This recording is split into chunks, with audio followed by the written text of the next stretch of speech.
এক ব্যক্তি 2 টাকায় 3টে কলা কিনে 3 টাকায় 2টি করে কলা বিক্রয় করলে তার শতকরা লাভের পরিমাণ কত?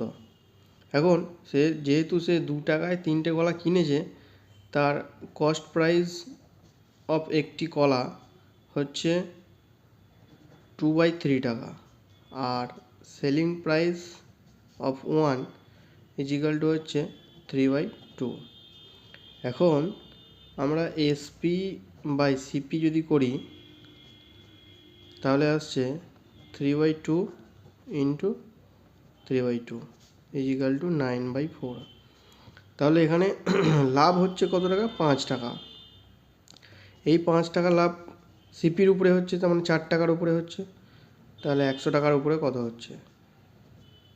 25। তাহলে 5 ইন্টু 25 125%। তাহলে 125% তার লাভ হচ্ছে। Option D is the right answer.